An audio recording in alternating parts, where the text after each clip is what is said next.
মেলাই তো ভালো আছে, আউটকেট দিব এখন।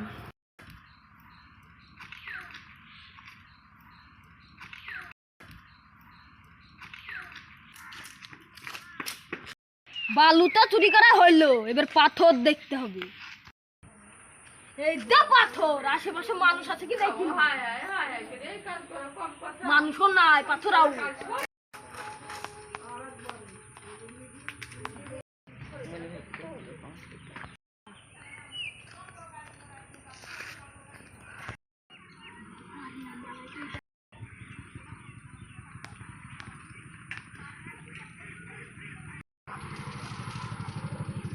তাহলে অবশেষে ঘরটা আমার হলো।